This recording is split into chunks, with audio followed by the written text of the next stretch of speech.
નમસ્કાર, spark today ન્યૂઝમાં આપનું સ્વાગત છે। દર્શક મિત્રો, કોંગ્રેસ દ્વારા એક પત્રકાર પરિષદ બોલાવવામાં આવે છે અને ત્યારે કોંગ્રેસ પ્રમુખ અને સંદીપભાઈ દ્વારા એક આક્ષેપ કરવામાં આવે છે।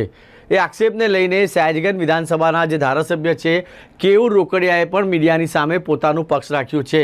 આપ પણ સાંભળો શું કહી રહ્યા છે સયાજગંજ વિધાનસભાના જે ધારાસભ્ય છે કેયુર રોકડિયા। આજે ફરી એકવાર કોંગ્રેસની માનસિકતા છતી થઈ છે।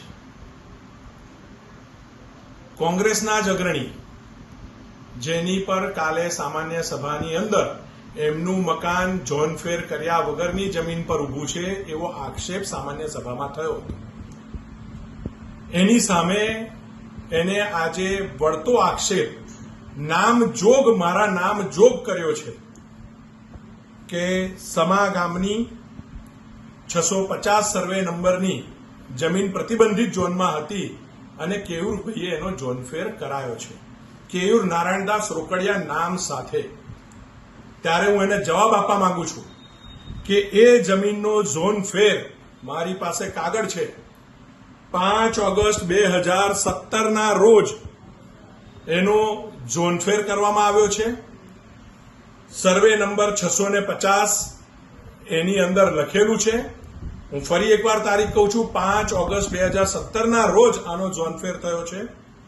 આ જગ્યા મેં પોતે પ્લોટેડ જગ્યા નગીનભાઈ વાઘેલાના ધર્મપત્ની જોડેથી, એમનું નામ પણ હું આપને જણાવીશ, એમની જોડેથી આ જગ્યા મેં 2019ના 9મા મહિનામાં 10મા મહિનામાં ખરીદી છે। એટલે કે ઝોનફેર થયાના 2.5 વર્ષ પછી પ્લોટેડ જગ્યાનો મેં દસ્તાવેજ કર્યો છે અને એ જગ્યા 2021માં મેં વેચી પણ દીધી છે। આ એનું પણ દસ્તાવેજ તમને દેખાડું છું।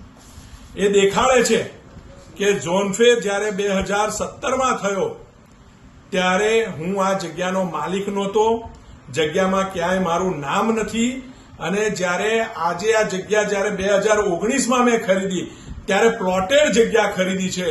આ ડોક્યુમેન્ટ પરથી સ્પષ્ટ દેખાય છે।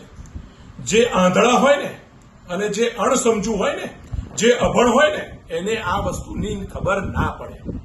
ખોટો આક્ષેપ કરવો એ કોંગ્રેસનું ચરિત્ર બની ગયું છે અને મેં મારી લાઈફની અંદર કોઈ ખોટું કામ જિંદગીમાં કર્યું નથી। એ લોકો છે કે જે લોકોના ઇલીગલ મકાનો ઉભા છે, ઝોનફેર કર્યા વગરની જમીન પર ઉભા છે, અને એ ખરાઈ કરી લે કે ઝોનફેર થયો છે જગ્યાનો અને મકાન બન્યું છે। મકાન ગમે ત્યારે બન્યું હોય, જો એ ઝોનફેર થઈને બન્યું હોય તો એ લીગલ મકાન કહેવાય।